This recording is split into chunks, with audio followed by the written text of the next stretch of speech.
नेपालीको पहिचान राष्ट्र निर्माणमा हाम्रो अभियान। नमस्कार, फेवा टेलिभिजनको प्रस्तुति कार्यक्रम बिजनेस टाइम्सको अर्को एउटा श्रृङ्खला लिएर उपस्थित भइसकेका छौँ। कार्यक्रममा सम्पूर्ण दर्शकबिनलाई हार्दिक स्वागत तथा न्यानो अभिवादन व्यक्त गर्न चाहन्छु। आजको कार्यक्रममा हामी पोखराको आर्थिक समृद्धि र सकारात्मक सोचका बारेमा कुराकानी गर्नेछौँ। र कुराकानी गर्नका लागि स्टुडियोमा उपस्थित हुनुहुन्छ पोखरा महानगरपालिका अन्तर्गत सहरी योजना आयोगका उपाध्यक्ष डाक्टर रामचन्द्र लामिछाने। उहाँ एक्युरेट नेपालका पूर्व निर्देशक समेत हुनुहुन्छ भने सकारात्मक सोचका प्रवर्तक समेत हुनुहुन्छ। आउनुहोस् उहाँलाई कार्यक्रममा स्वागत गरौँ।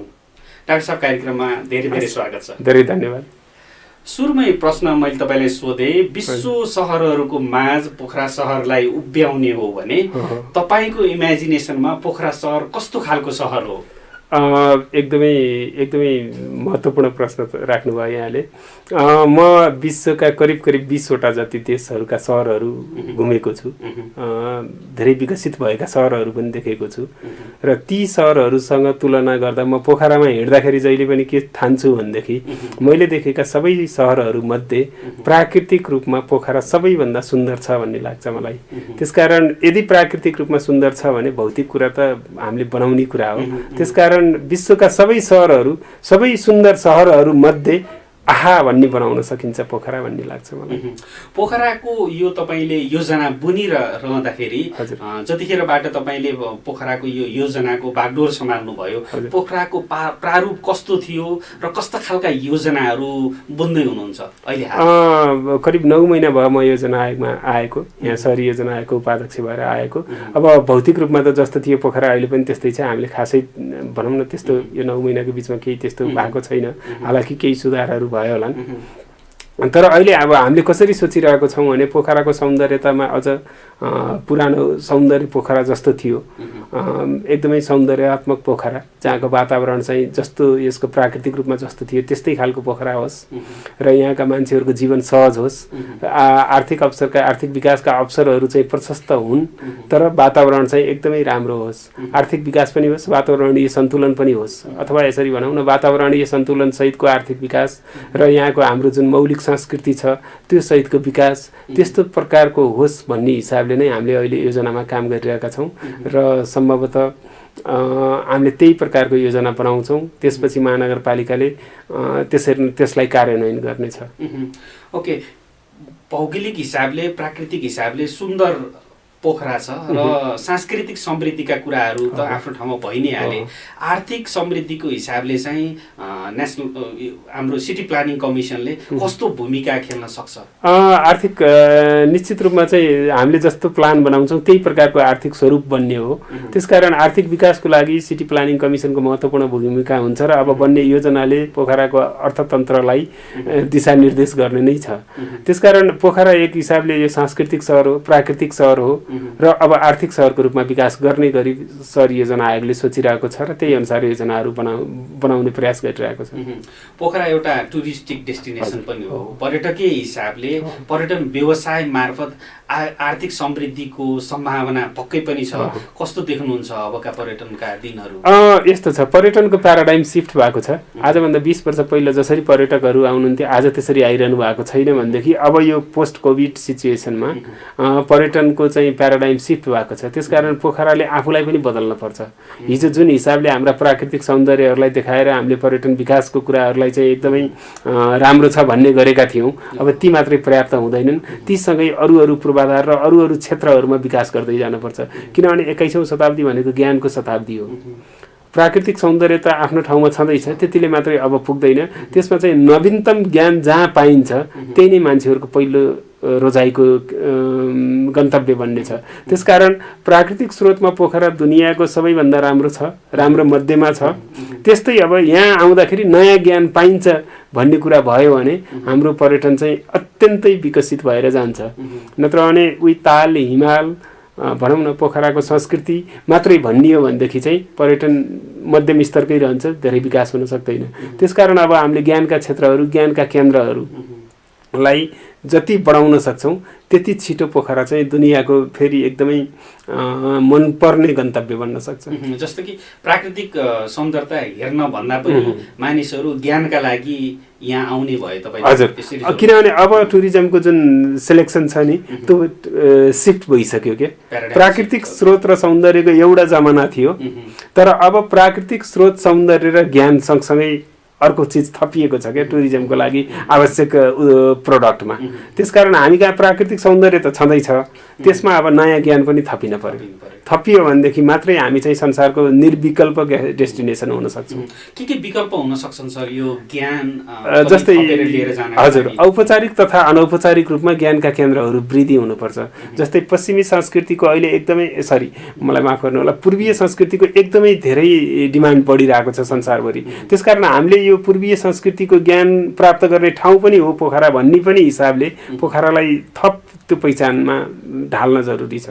पोखरामा तपाईँ आउनुभयो भने हिमाल अगाडि बसेर अथवा तालको किनारमा बसेर हिमाल हेर्दै नयाँ नयाँ ज्ञानहरू सिक्न सक्नुहुन्छ, योगा सिक्न सक्नुहुन्छ, ध्यान गर्न सक्नुहुन्छ, अरू आध्यात्मिक कुराहरू बढाउन सक्नुहुन्छ, आफूलाई स्पिरिचुअल रूपमा चाहिँ प्युरिफाई गर्न सक्नुहुन्छ भन्ने प्रकारको म्यासेज हामीले दिनुपर्छ। त्यस सँगसँगै साइन्स एन्ड टेक्नोलोजी पनि पोखरामा गएर सिक्न सकिन्छ, कल्चरल सिक्न सकिन्छ भन्ने प्रकारले चाहिँ हामीले हाम्रो ब्रान्डलाई प्रमोट गर्नुपर्छ।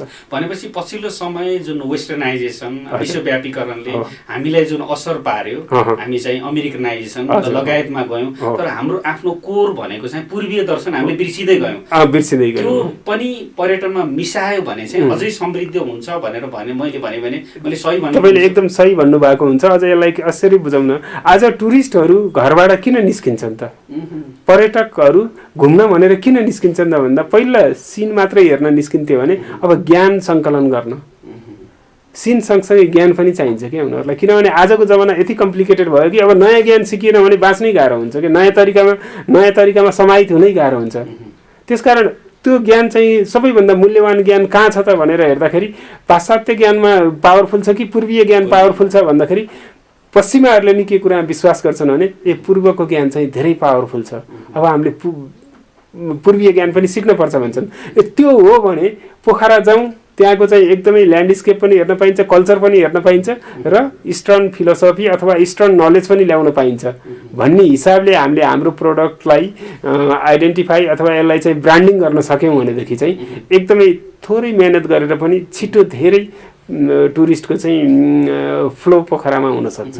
पछिल्लो समय तपाईँले पोखराको पर्यटनलाई पनि नजिकबाट हेर्नु भएको छ। यसमा चाहिँ पूर्वीय दर्शनका ती कुराहरू हामीले कतिको कार्यान्वयनमा लिएर आएका छौँ अथवा चाहिँ त्यो कार्यान्वयन अपुग्ध अवश्य पनि छ, कति कस्तो पाउनु? यस्तो छ, सुरुवात चाहिँ भएको छ है। हाम्रो पुरानो सम्पदा, मौलिक संस्कृति, पूर्वीय दर्शन यसलाई पनि टुरिज्म प्रोडक्ट बनाऊँ भनेर यहाँको पर्यटन व्यवसायीहरू, नीति निर्माताहरू त्यसतर्फ लाग्नु चाहिँ भएको छ। तर जुन हिसाबले लाग्नु भएको छ त्यो पर्याप्त छैनन्।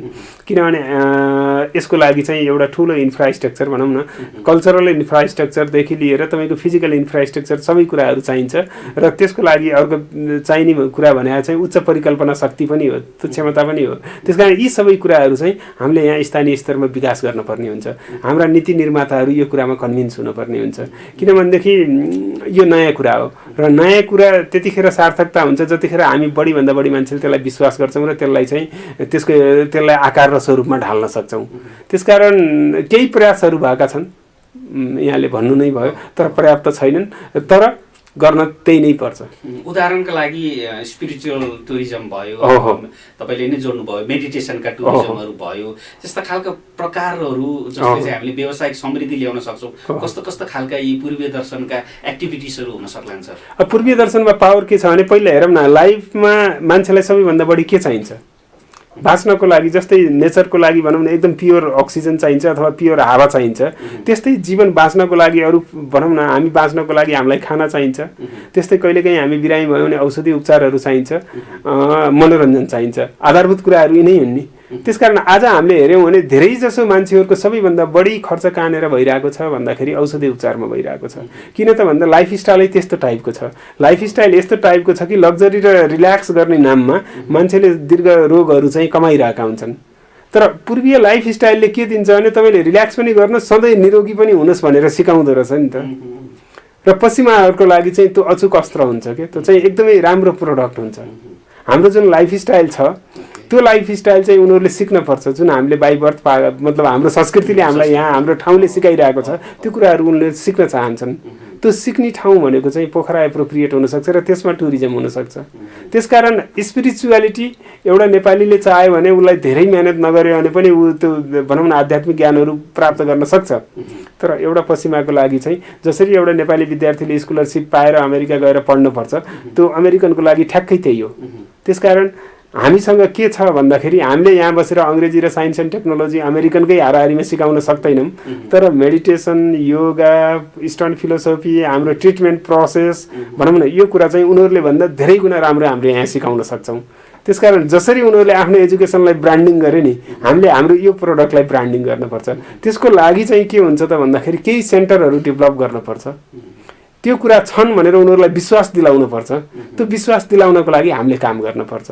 त्यसको लागि चाहिँ महानगरपालिका, प्रादेशिक सरकार, सङ्घीय सरकार सबैले प्रयास गर्नुपर्छ। गैर सरकारी संस्थाहरू, के अरे व्यापारिक सङ्घ सङ्गठनहरू सबै एकीकृत भएर साझा प्रयास गऱ्यौँ भनेदेखि एकदमै छिटो हामीले पोखरालाई फेरि अर्को थप नयाँ ब्रान्डिङ गर्न सक्छौँ।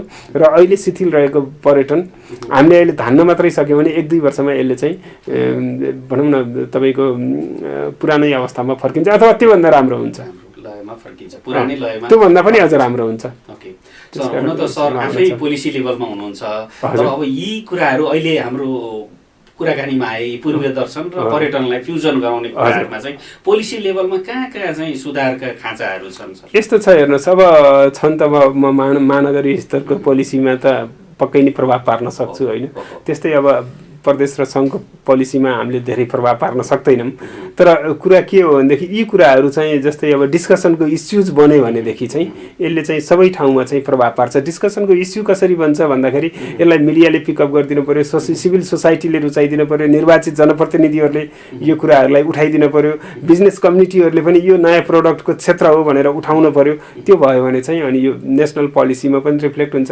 अनि त्यो भइसकेपछि के हुन्छ भने रियलमा पोखरा चाहिँ नेचुरल ब्युटी त छँदैछ, स्पिरिचुअल पनि डेस्टिनेसन हो यो भन्ने कुरा हुनसक्छ। अब यो किन हुनसक्छ त भन्दाखेरि यहाँबाट लुम्बिनी पनि नजिक छ, यहाँबाट मुस्ताङ पनि नजिक, के अरे मुक्तिनाथ पनि नजिक छ, यहाँबाट हिमालय पनि नजिक छ, यहाँबाट चाहिँ भनौँ न बुद्ध विहारहरू पनि नजिक छन्। अनि यो आफैमा यहाँ एउटा अद्वितीय प्रकारको भौगोलिक स्वरूप भएको ठाउँ हो र यहाँ चाहिँ एकदम पुरानो संस्कृतिहरू पनि छन्। त्यसकारण यी सबै चिजहरू चाहिँ पोखरालाई ब्रान्डिङ गर्नको लागि मोर देन इनफ छन्। तर यी कुराहरू बाहिर आउन पर्यो। जस्तै यी कुराहरूमा चाहिँ भनौँ न हामीले विदेशी युनिभर्सिटिजसँग सहकार्य गरेर यी कुराहरूमा रिसर्च गर्न रिसर्च स्कलरहरूलाई बोलाउन सक्छौँ, ठुल्ठुला सेमिनार र कन्फरेन्सहरू गरेर यो कुरा हो है हाम्रो भनेर भन्न सक्छौँ।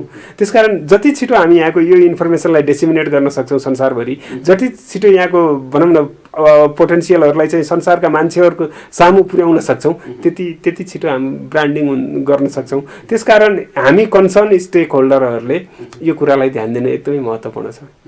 भनेपछि पोखरालाई चाहिँ पूर्वीय दर्शनमा आधारित पर्यटकीय प्रडक्टको रूपमा चाहिँ हामीले सजिलै बाँड्न सक्छौँ, त्यसबाट आर्थिक समृद्धि सम्भव छ। त्यो चाहिँ यो कोभिड पछि शिथिल भएको पर्यटनलाई चाहिँ रिभाइभ गर्ने सबैभन्दा ठुलो अस्त्र त्यही हो जस्तो लाग्छ मलाई। सर एउटा मोटिभेटर पनि हुनुहुन्छ र सँगसँगै सकारात्मक सोचका पनि प्रवर्तक हुनुहुन्छ।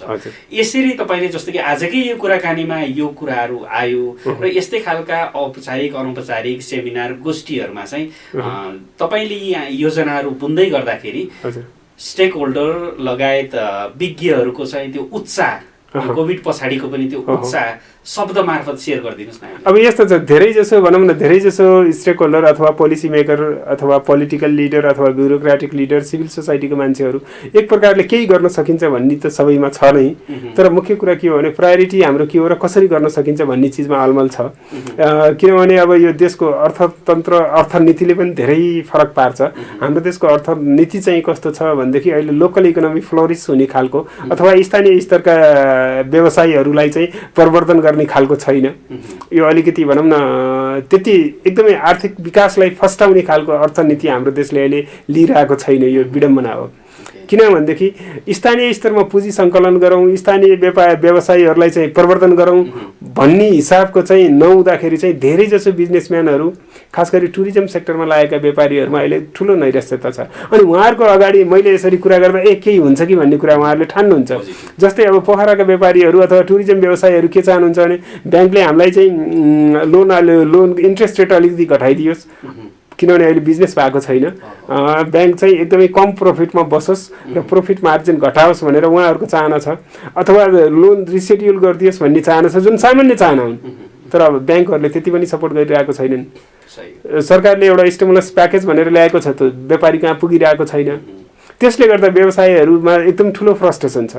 यदि यो ठाउँमा चाहिँ व्यवसायीहरू भनौँ न, टुरिज्म व्यवसायी अथवा गभर्मेन्ट अफ नेपाल, पोखरा महानगरपालिका, तपाईँको गण्डकी प्रदेश सरकार आफ्नै ब्याङ्क हुन्थ्यो भनेदेखि चाहिँ त्यो ब्याङ्कहरू चाहिँ एकदमै भनौँ न, त्यो ब्याङ्कले रिसिड्युल गरिदिन्थ्यो होला, अथवा त्यो ब्याङ्कले चाहिँ तपाईँको इन्ट्रेस्ट घटाइदिन्थ्यो होला, अथवा नेपाल सरकार र टुरिज्म व्यवसायीहरूको साझा ब्याङ्क हुन्थ्यो भने पनि त्यसमा केही हुन्थ्यो होला, तर राहत हुन्थ्यो होला। तर निजी क्षेत्रको ब्याङ्कले के गरिरहेछ भन्दाखेरि व्यवसायहरू यस्तो चौपट भएको बेलामा पनि निजी क्षेत्रको ब्याङ्कहरूले चाहिँ खासै राहत दिइरहेको अथवा व्यवसायीहरूलाई सताउन छोडिरहेको जस्तो लागिरहेको छैन। यस प्रकारको भनौँ न, तपाईँले यो टाइममा हाम्रो किस्ता तपाईँले तिर्नै पर्छ, हामी ब्याज घटाउन सक्दैनौँ भनेको छ। बारम्बार व्यवसायीहरूलाई चाहिँ एक प्रकारले तडपाउने हिसाबको काम भइरहँदाखेरि चाहिँ अनि फेरि व्यवसायीहरूसँग के बाध्य हुनुहुन्छ भने उहाँहरूसँग अल्टरनेट पनि छैन। यसले गर्दाखेरि चाहिँ यो बिजनेस फ्लोरिस हुन सकिरहेको छैन। यसमा सरकारको ठुलो रोलको, नीतिको चाहिँ एकदमै महत्त्वपूर्ण रोल छ। यदि सरकारले स्थानीय तहहरूलाई तपाईँ पनि ब्याङ्क चलाउन चाहनुहुन्छ भने चलाउनुहोस्, सङ्गठित व्यवसायीहरूलाई ल टुरिज्म व्यवसाय मिलेर एउटा ब्याङ्क खोल्न चाहनुहुन्छ भने तपाईँ खोल्नुहोस् भनेर सरकारले पार्टनरसिप गरिदिने, स्थानीय तहहरूलाई त्यो सुविधा दिने हो भनेदेखि चाहिँ परिस्थिति अलिकति अर्कै हुन्थ्यो र स्थानीय स्तरमा चाहिँ पुँजी प्रवर्धन हुन्थ्यो। तपाईँको भनौँ न, हिजो अस्ति मात्रै एउटा ब्याङ्कले आइपिओ निकालेको छ, सेयर आह्वान गरेको छ। त्यो ब्याङ्कले चाहनुभन्दा कति करोडौँ भनौँ न हजारौँ गुणा बढी पैसा जम्मा भएको छ। यसको मतलब पैसा त छ त नेपालीसँग, तर अब त्यसलाई कसरी सङ्गठित भएर हामीले कसरी परिचालन गरौँ भन्ने कुराको चाहिँ त्यो अलिकति हाम्रा नीति नियम कानुनहरू चाहिँ हडल भइदिँदाखेरि हाम्रो लोकल पुँजी चाहिँ फ्लोरिस हुन पाइरहेको छैन, लोकल पुँजी प्रवर्धन गर्ने चाहिँ अवसरहरू मिलिरहेको छैन। त्यसकारण यी कुराहरू चाहिँ मिलाउनुपर्छ। यी कुराहरूलाई मिलाउनको लागि जस्तै पोखरा महानगरपालिकाले पोहोर सालदेखि नै के सोचिरहेको थियो भने महानगरको पनि आफ्नै एउटा ब्याङ्क होस्, किनभने यत्रो धेरै जनसङ्ख्या छ महानगरपालिकाभित्र, अनि महानगरपालिका स्वयं आफैले पनि एउटा राम्रै एमाउन्ट चाहिँ बजेट चलाउनु परिरहेको हुन्छ। एउटा ब्याङ्क हामी सस्टेन गर्न सक्छौँ भन्ने प्रकारको प्रस्ताव महानगरपालिकाले चाहिँ आफ्नो नगरसभाबाटै पारित गरेको छ। तर अब हाम्रो राष्ट्रिय कानुनहरू, राष्ट्र ब्याङ्क यी सबै यस्तो छन् कि अब स्थानीय तहले चाहिँ ब्याङ्क चलाउन पाउँदैन भन्ने टाइपका हाम्रा नियमहरू छन्। त्यसले गर्दाखेरि चाहिँ स्थानीय स्तरमा पुँजी प्रवर्धन हुन सकिरहेको छैन। हाम्रो नीति त्यसमा चाहिँ एकदमै सकारात्मक छैन। सङ्कलित पुँजी पनि प्रवाह हुनका लागि फेरि नीतिले रोकिरहेको अवस्था छ। सर, पोखरा आफैमा एउटा सुन्दर सहर। अब हामी जनशक्तिको हिसाबले र पूर्वाधारको हिसाबले समृद्धिसम्म पुग्नका लागि कस्ता खालका चुनौतीहरू छ? अब यस्तो छ भनौँ न, एउटा समृद्धि भनेको आजको समृद्धि कहाँ छ भन्दा नलेजमा छ। हामीले के बुझ्नु पर्यो भने आजको टाइम भनेको प्रोडक्टको टाइम होइन, नलेजको टाइम हो। त्यो भनेको के हो भन्नुहुन्छ भने जस्तै स्विजरल्यान्डको नेस्केफे कफी पोखरामा हामीले खाँदाखेरि पैसा कहाँ पुगिरहेको हुन्छ? तपाईँको अन्नपूर्ण गाउँपालिकाको कफीले मार्केट पाइरहेको हुँदैन, स्विजरल्यान्डको नेस्केफे भन्ने ब्रान्डले चाहिँ पोखरामा मार्केट पाइरहेको छ भनेपछि यसमा के छ? प्रोडक्ट भ्यालु छ कि नलेज भ्यालु छ? नलेज भ्यालु होइन। त्यस्तै अब हामीले हिसाब गरौँ त हामी पोखराको कुन चाहिँ प्रोडक्टलाई इन्टरनेसनल मार्केटमा पुर्याउन सक्छौँ, कसरी हामीले त्यो प्रोडक्ट कसरी बनायौँ र कसरी मार्केटिङ स्ट्राटेजी लियौँ र त्यसमा चाहिँ के इन्ग्रिडियन्ट्स भयो भने संसारका मान्छेहरूले हामी कहाँ उत्पादन भएको प्रोडक्टहरू लिन सक्छन्। त्यस्तै हामी त इकोलोजिकल सहर हो, यहाँ ठुल्ठुलो पोल्युसन हुने खालको उद्योग स्थापना गऱ्यौँ भने त हाम्रो सिटीको स्वरूपै बिग्रिन्छ। त्यस कारण हामीलाई त्यस्तै उद्योगहरू चाहियो जुन उद्योगको प्रोडक्ट पनि बिग्रियोस्, पोल्युसन पनि नहोस्। त्यो भनेको सफ्टवेयर हो होइन, सफ्टवेयर स्किल हो नि त। त्यो भने कम्प्युटर्सको सफ्टवेयरहरू होला अथवा ट्रेनिङ प्रोग्रामहरू होला, नलेजको इन्डस्ट्री हो हामीलाई चाहिने। त्यस कारण हामीले लगानी त्यहाँ गर्नु पर्यो। त्यसकारण यहाँ हामीलाई यस्तो जनशक्ति उत्पादन गरौँ, हामीले उत्पादन गरेको जनशक्ति पर आवर आफ्नो एक्सपर्टिज सेल गर्न सकोस्, त्यसको लागि हामीले त्यहाँ लगानी गर्नु पर्यो क्या। त्यसकारण जस्तै अब अहिले हामी कहाँ यत्रो 650वटा टुरिस्ट स्ट्यान्डर्डको होटलहरू छन्, तर राम्रो होटल म्यानेजमेन्ट कलेज नभइदिँदाखेरि चाहिँ ती होटलहरूले राम्रो जनशक्ति पाइरहेको छैनन्। राम्रो सेफ भनौँ न ट्रेनिङ गर्ने सेन्टर अथवा कलेज छैन, फुड टेक्नोलोजीको कलेज छैन। यी सबै कुरा नहुँदाखेरि पोखराको इन्डस्ट्रीमा जनशक्ति जति चाहिने थियो, जस्तो प्रकारको जनशक्ति चाहिन्थ्यो त्यो प्रकारको जनशक्ति उत्पादन भइरहेको छैन। अनि त्यसपछि हामीले तालिम दिँदै तयार गरेका जनशक्ति पनि अब भनौँ न मार्केटले राम्रो स्यालेरी दिएन अथवा व्यक्तिले अन्त राम्रो अपर्च्युनिटी पायो भने छोड्दै बाहिर जाँदै गर्ने गर्दा टर्नओभर बढी हुँदाखेरि चाहिँ हाम्रो सर्भिस क्वालिटीमा त्यसले असर गरेको छ। त्यसले गर्दाखेरि जनशक्ति निर्माणमा हामीले नयाँ तरिकाले सोच्नुपर्छ र नयाँ तरिकाले लगानीहरू बढाउनुपर्छ। अब यो स्थानीय सरकार गठन भएपछि विकास नभएका होइनन्, पोखरामा राम्रै तरिकाले पूर्वाधार लगायतका कुराहरूमा चाहिँ विकास भएको छ, तर त्यो गति चाहिँ लिन सकेको छैन। यसमा तपाईँले के देख्नुहुन्छ? चुनौतीहरू राजनीतिक चुनौती छ अथवा प्रशासनिक चुनौती छ अथवा बजेट विनियोजनमा हामीले राम्रो होमवर्क गर्न अझै बाँकी छ, सुधार गर्नुपर्ने छ, कस्ता खालका चुनौतीहरू तपाईँ? अब यस्तो छ, भौतिक पूर्वाधारको जुन गतिमा भइरहेछ त्योभन्दा धेरै छिटो हुन जरुरी छ। किनभने 21औं शताब्दीमा चाहिँ यो एकदमै सबै चिजहरू हामीले भनौँ न नर्मल सोचेभन्दा छिटो गर्न सकिन्छ। त्यसकारण हामीसँग स्रोत छ, साधन छ, तर पनि काममा ढिलासुस्ती छ। यसमा चाहिँ हाम्रो सबैभन्दा तपाईँको राजनीति भन्नुहोस् अथवा कर्मचारी भन्नुहोस् अथवा स्थानीय सरकार भन्नुहोस्, त्योभन्दा पनि महत्त्वपूर्ण भूमिका चाहिँ नगरवासीहरूको। किनभने नगरवासीहरू जबसम्म जागरुक हुनुहुन्न र कुनै पनि प्रश्नको एन्सर उहाँहरूले खोज्नुहुन्न तबसम्म यस्तो भइ नै रहन्छ। तपाईँको नगरको विकास गर्ने भने केही सीमित कर्मचारी अथवा केही सीमित जनप्रतिनिधिले होइन, त्यो आम 6 लाख नगरवासीले हो। जुन एकदम कन्सर्न हुनु पर्यो नि। भनौँ न एउटा सरकारी स्कुल छ, त्यहाँ टिचर पनि छन्, विद्यार्थी पनि छन्, रिजल्ट राम्रो आइरहेको छैन। किन आइरहेको छैन? त्यो टिचरको कारणले हुँदै होइन, त्यो त्यहाँ भएका सेटअप गाउँलेहरूको कारणले हो, त्यहाँ बस्ने वासीहरूको नगरवासीहरूको कारणले हो। उहाँहरूले चासो दिनुभयो भनेदेखि त्यसले रिजल्ट राम्रो दिन्छ, चासो दिनु भएन भने त्यसरी नै चलिरहेको हुन्छ।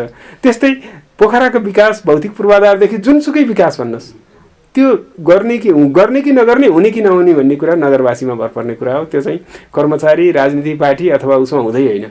मेजर रोल भनेको चाहिँ नगरवासीको। त्यसकारण त्यो सन्दर्भबाट हेर्दाखेरि चाहिँ के देखिन्छ भने पोखरेली दाजुभाइ दिदीबहिनीहरूले सार्वजनिक महत्त्वको विषयमा धेरै चासो देखाउन पर्ने छ। यति मात्रै देखाएर हुँदैन। 21औं शताब्दीको महानगरपालिकाको वासी भनेर चाहिँ धेरै गुणा जागरुक हुनुपर्छ। यतिले मात्रै पुग्दैन जस्तो लाग्छ मलाई।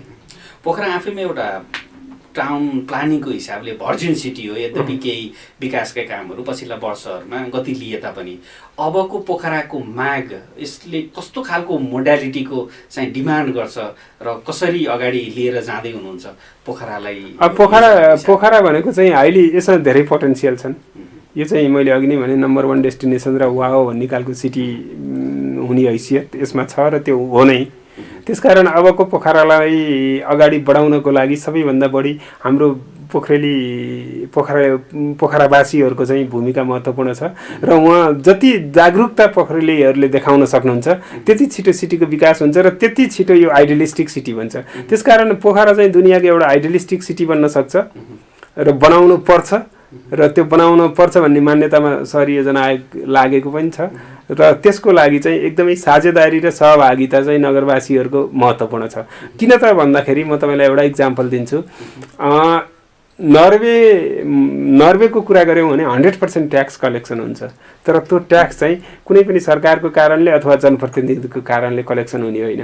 त्यहाँ एकजना मान्छेले ट्याक्स छल्यो भनेदेखि समाजले उसलाई बहिष्कार गर्छन्। कुरा बुझ्दैन? अब हामी यहाँ पोखरामा के देखिन पर्यो भने सरकारी बजेट हिनामिना हुँदाखेरि पनि बहिष्कार नगर्ने संस्कार यदि पोखरामा छ भनेदेखि त्यो त विकासको लागि सबैभन्दा ठुलो बाधक हो। त्यसकारण यी कुराहरूलाई चाहिँ बुझ्नु पर्यो हामीले। नागरिक पोखरेलीहरूले के बुझ्नु पर्यो भने एकजना मान्छेले गलत तरिकाले अथवा अनियमित तरिकाले पैसा कमाएको छ भने एटलिस्ट त्यो मान्छे पोखरामा टिक्न सक्दैन भन्ने म्यासेज दिनु पर्यो कि। उसको छोराको बिहामा कोही पनि जन्ती जाँदैन, छोरीको बिहामा जन्ती जाँदैन भनौँ न, उसको घरमा गाह्रो पर्दाखेरि कोही पनि गइदिँदैन, उसलाई टोटल समाजले बहिष्कार गर्छ भन्यो भने त कानुन हुँदै नभयो भने पनि त्यो त्यहाँ सबै चिजहरू चाहिँ कानुनको भन्दा सामाजिक मूल्य मान्यताको 80% बढी भूमिका हुन्छ। त्यसकारण पोखरालाई त्यसरी विकास गर्नको लागि चाहिँ पोखरेली दाजुभाइ दिदीबहिनीहरूले चाहिँ चासो राख्नुपर्छ र देखाउनुपर्छ। यो सिटी प्लान र सकारात्मक सोच बीचको यो सम्बन्ध तारतम्यता लाई चाहिँ के प्रकाश पारिदिन सक्नुहुन्छ? अब यस्तो छ, प्लानिङ भनेको चाहिँ जहिले पनि पोजिटिभ भएर गर्नुपर्छ र अप्टिमिस्टिक भएर गर्नुपर्छ, किनभने plans are made in the sunny days भन्छ अङ्ग्रेजीमा। प्लान गर्ने बेला हामी एकदमै प्रफुल्लित भएर गर्न सक्यौँ भनेदेखि चाहिँ त्यो प्लान राम्रो पनि बन्छ र त्यसले परिणाम पनि दिन्छ। त्यसकारण सकारात्मक सोचसहित बनाएको प्लानले चाहिँ सकारात्मक रिजल्ट ल्याउँछ र प्लान गर्ने बेलामा चाहिँ हामीले एकदमै धेरै सम्भावना देख्न जान्न पर्दछ र भविष्यलाई देख्न जान्न पर्दछ र भविष्यलाई केन्द्रमा राखेर प्लान गर्दाखेरि चाहिँ त्यो प्लान सफल हुन्छ अथवा त्यो प्लान चाहिँ मा नयाँपन पनि हुन्छ। अब त्यो भविष्य देख्नु भने सकारात्मक सोच हो। व्यावसायिक सफलतामा चाहिँ सकारात्मक सोचले त झन् एकदमै भाइटल रोल खेल्छ। अहिले एउटा ठुलो रिसर्च भइरहेको छ, कुन बिजनेस सफल हुन्छ भन्दाखेरि जहाँका कर्मचारी र जहाँको सेटअप बिजनेस गर्ने त्यो ग्रुप अफ पिपुलहरू पोजिटिभ हुन्छन् उसको बिजनेस चाहिँ करिब करिब भनौँ न 800 टाइम्स बढी प्रफिटमा गएको इक्जाम्पलहरू छन्। त्यसकारण सकारात्मक सोच त बिजनेसको मुटु नै हो। सकारात्मक सोच भएन भने बिजनेस हुन सक्दैन। करिब करिब अन्त्यमा छौँ। सरको यो सकारात्मक सोचको यात्रा कहाँबाट सुरु भयो? यो चाहिँ यो खास मेरो आफ्नो मोटिभेसन चाहिँ म बैतडीमा काम गर्थेँ, त्यतिखेर मलाई एकदमै एक प्रकारले ट्रेनिङहरू दिइएको थियो। त्यो पिआरए भन्ने एउटा ट्रेनिङ थियो। त्यो पिआरए ट्रेनिङ लिइसकेपछि म एकदमै मोटिभेटेड भएको थिएँ। त्यसले के सिकाउँथ्यो भने विकास गर्दा कुनै पनि काम गर्दा समस्याको गहिराइमा पुग्नुपर्छ भनेर सिकाएको थियो। तर त्यही टाइममा मैले एउटा आर्टिकल पढ्न पाएँ जसलाई एप्रिसिएटिभ इन्क्वायरी भन्थ्यो। त्यसले के भन्छ भने यदि तपाईँ सफलता चाहनुहुन्छ भने सफलताको कारण खोज्नुहोस्, असफलताको कारण नखोज्नुहोस् भनेर भनेको थियो कि हामीलाई तालिम दिँदा चाहिँ असफलताको कारण खोज्नुहोस् भनिएको थियो। तर त्यो आर्टिकलमा लेखेको थियो तपाईँ जिन्दगीमा सफल हुन चाहनुहुन्छ भने सफलताको कारण खोज्नुहोस् भनेर भनेको थियो कि यदि तपाईँ कुनै ठाउँमा सफलता खोज्नुहुन्छ भने सफलतै पाउनुहुन्छ, कुनै ठाउँमा गएर राम्रो कुरा खोज्नुभयो भने तपाईँ पुरै राम्रो पाउनुहुन्छ भनेर भनेको थियो। तर तपाईँले कहीँ असफलताको कारण खोज्नुभयो भने असफलता मात्रै पाउनुहुन्छ भनेर त्यहाँ लेखेको थियो। अर्को के लेखेको थियो भने यदि तपाईँ आफ्नो सपनामा विश्वस्त हुनुहुन्छ भने चमत्कार हुन्छ जिन्दगीमा भनेर लेखेको थियो। त्यसपछि मलाई एकदमै त्यो विचारप्रति एकदमै धेरै इन्ट्रेस्ट जाग्यो। पछि अध्ययन गर्दै जाँदा त्यसलाई एप्रिसिएटिभ इन्क्वायरी भन्दो रहेछन्। अनि पछि मैले त्यसको बारेमा तालिमहरू लिन पाएँ, त्यसको बारेमा चाहिँ राम्रैसित ट्रेनिङहरू लिन पाएँ र अमेरिकामा गएर त्यो विषयको मैले सर्टिफिकेसन कोर्स पनि गरेँ। पछि मैले मेरो विद्यावारिधि पनि त्यसलाई प्रयोग गरेको छु। करिब 2005 आज 15 वर्ष भइसकेको छ। 2005 चाहिँ म निरन्तर यसमा लागिरहेको छु र भनौँ न करिब 70वटा जिल्लाहरूमा मैले मेरो प्रोग्राम गरेको छु।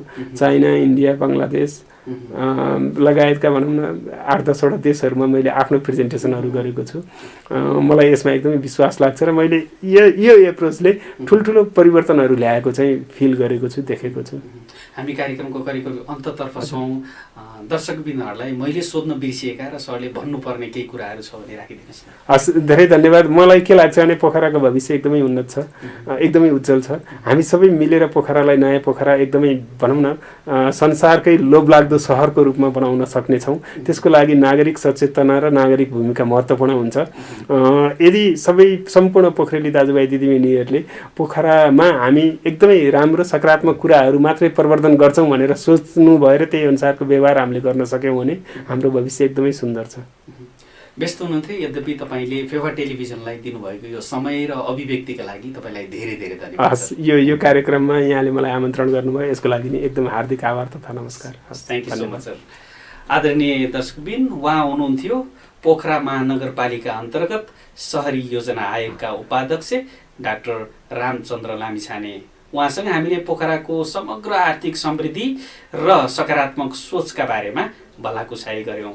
आगामी साता यस्तै अर्को एउटा कुराकानी लिएर उपस्थित हुने नै छौँ। तबसम्मका लागि हामी सम्पूर्ण टिमलाई बिदा दिनुहोस्। राष्ट्र निर्माणमा हाम्रो अभियान जारी छ। तपाईँ फेवा टेलिभिजन हेर्दै गर्नुहोस्। नमस्ते।